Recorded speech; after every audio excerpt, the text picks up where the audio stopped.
प्रश्न 37। बढ़ते क्रम आरोही क्रम में लिखें। प्रश्न 37 का क 8.5 6.89 11.65 0.896। तो क्या करना है, बढ़ते क्रम में इसको लिखना है। तो बढ़ते क्रम का मतलब हो गया छोटा से बड़ा, यानी आरोही क्रम। बढ़ते क्रम का मतलब क्या हुआ, छोटा से बड़ा। तो सबसे पहले सबसे छोटा को लिखेंगे यहाँ पे, सबसे छोटा संख्या को, उसके बाद उससे बड़ा और अंत में सबसे बड़ा। तो देखिए सबसे छोटा यहाँ पे कौन है, तो 8.5 6.89 11.65 0.896।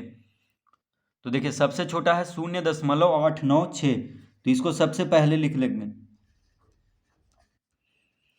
अब 0.896 से थोड़ा सा बड़ा यहाँ पे कौन है, तो 8.5 6.89 11.65। तो देखिए इन तीनों में 8.5 6.89 11.65 में ये छोटा लग रहा है, सबसे छोटा 6.89। तो अब इसको लिखेंगे,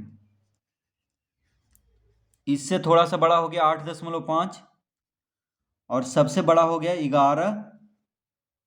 11.65। तो इस तरह से इसको लिख लेंगे बढ़ते क्रम में, यानी आरोही क्रम में।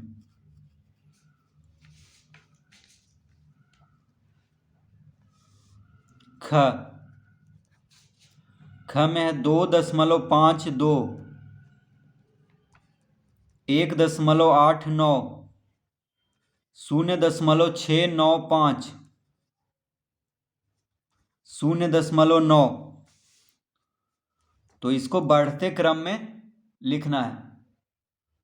तो बढ़ते क्रम का मतलब हो गया छोटा से बड़ा। तो सबसे छोटा यहाँ पे कौन है, देखिए 2.52 1.89 0.695 0.9। तो ये दोनों देखिए 0 वाला ये दोनों सबसे छोटा होगा। तो इन दोनों में से भी कौन छोटा है, तो 0.6 है। देखिए दशमलव के बाद यहाँ सबसे पहला अंक क्या है, 6 है। दशमलव के बाद सबसे पहला अंक 9 है। तो 0.6 0.9। तो 6 से 9 बड़ा होता है, यानी 0.9 जो है बड़ा है ये दोनों में। तो ये छोटा हो गया। तो सबसे छोटा हो गया 0.695, क्योंकि दशमलव के बाद जो सबसे पहला अंक है वो है 6 है यहाँ पे, और दशमलव के बाद पहला अंक है वो है 9 है। तो 6 9 से छोटा होता है, यानी 0.695 0.9 से छोटा होगा। अब इससे थोड़ा सा बड़ा हो गया 0.9। अब 1.89 और 2.52 में 1.89 छोटा होगा, तो उसको लिख लेंगे। और सबसे बड़ा हो गया 2.52।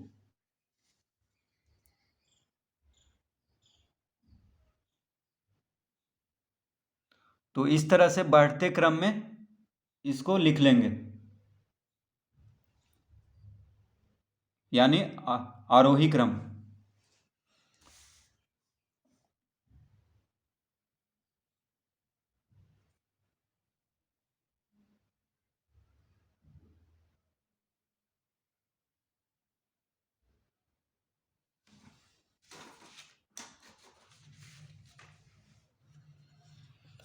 प्रश्न 38।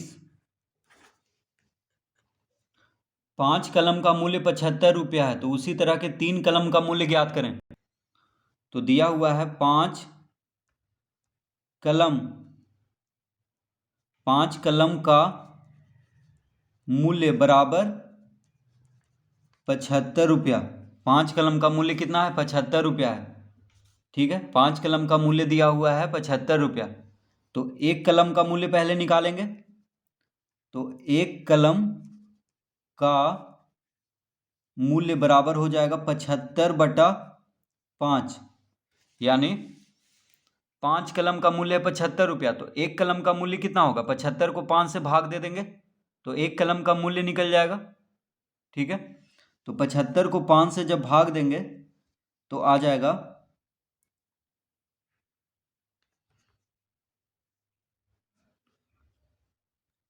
15 रुपया। कितना आएगा? 15 रुपया, यानी एक कलम का मूल्य है 15 रुपया। 75 को 5 से भाग देने पे कितना आ जाएगा? 15। तो एक कलम का मूल्य पहले निकाल लेंगे, तो आ गया 15 रुपया। तो कितना कलम का मूल्य पूछ रहा है? अब पूछ रहा है 3 कलम का मूल्य। तो 3 कलम का मूल्य बराबर हो जाएगा 15 गुना 3। देखिए एक कलम का मूल्य है 15 रुपया, तो अब हम आसानी से कितना भी कलम का मूल्य निकाल सकते हैं, यानी 15 तिया 45 रुपया। तो 5 कलम का मूल्य है 75 रुपया, तो एक कलम का मूल्य हो गया 15 रुपया, तो 3 कलम का मूल्य हो गया 45 रुपया।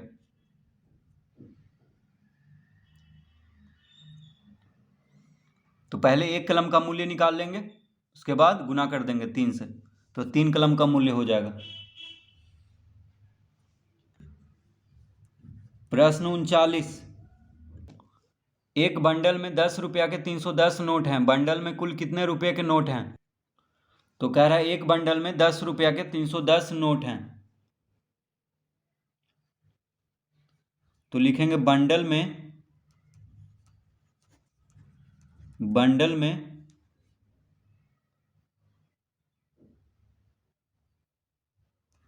कुल रुपया बराबर 10 गुना 310। तो यहाँ पे क्या करेंगे? 310 और 10 को गुना कर देंगे, क्योंकि एक बंडल में 10 रुपया के 310 नोट है, यानी 10-10 रुपया का जो नोट है 310 नोट है। तो कितना रुपया हो गया? 310 नोट है और एक नोट 10 रुपया का है, तो 310 गुना 10 कर देंगे तो निकल जाएगा बंडल में कुल रुपया। तो 310 गुना 10 हो जाएगा 3100, यानी बंडल में 3100 रुपया है। बंडल में कुल रुपया कितना है? 3100।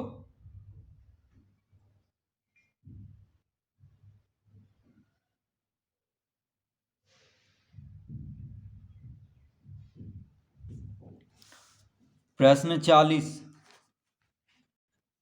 6:45 पूर्वाह्न के 8 घंटे बाद समय क्या होगा? तो प्रश्न 40 है 6:45, 6:45। देखिए 6:45 पूर्वाह्न।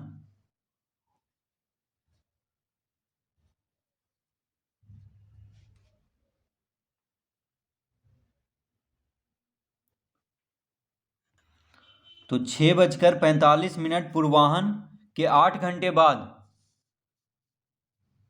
समय क्या होगा? तो इसमें देखिए 8 जोड़ देंगे, तो 8 घंटा कह रहा है, तो इसमें क्या करेंगे? 8 घंटा और 0 मिनट को जोड़ देंगे। ठीक है, तो 6:45 पूर्वाह्न के 8 घंटे बाद, तो 8 घंटा कह रहा है, यानी 8 घंटा और 0 मिनट हुआ। 8 घंटा मतलब क्या हुआ? 8 घंटा और 0 मिनट। तो इसको जोड़ देंगे तो कितना आ जाएगा? 5 4 8 6 14, 14:45 आ गया, यानी 14:45। अब देखिए 12 बजे के बाद पूर्वाह्न से क्या हो जाता है? अपराह्न। 12 बजे के बाद पूर्वाह्न से अपराह्न हो जाता है, तो यहाँ पे 14 बज गया है तो अपराह्न हो जाएगा। तो टाइम बदल जाता है, 12 के बाद 1 हो जाता है। ये तो 14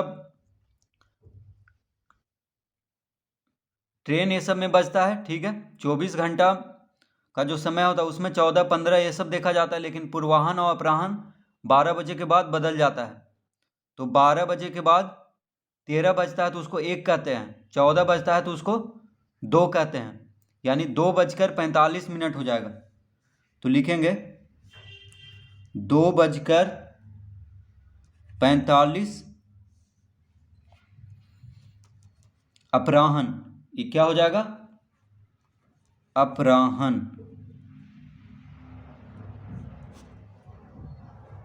तो 14:45 हो रहा है यहाँ पे, तो 12 बजे के बाद क्या हो जाता है? पूर्वाह्न से अपराह्न हो जाता है।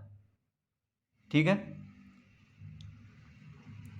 तो 12 के बाद क्या होगा? 13, 13 के बाद 14, यानी 12 के बाद 13, 13 बजे को 1 कहते हैं, 1 बजकर, यानी 13 जब बजता है तो उसको 1 कहते हैं, और 14 को 2। तो यहाँ पे हो गया 2:45 अपराह्न में हो जाएगा, क्योंकि 12 बजे के बाद अपराह्न हो जाता है।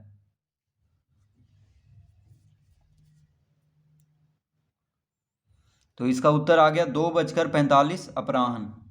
तो 14 को 2 कहते हैं, क्योंकि 12 के बाद 12 में 2 जोड़ने पे 14 आता है। ठीक है, 12 13 14, तो इसको 2 कहेंगे। फिर 15 बजेगा तो उसको 3 कहेंगे। 16 बजेगा तो उसको 4, 17 बजता है तो उसको 5 कहते हैं। तो इसी तरह इस प्रश्न को हल करेंगे।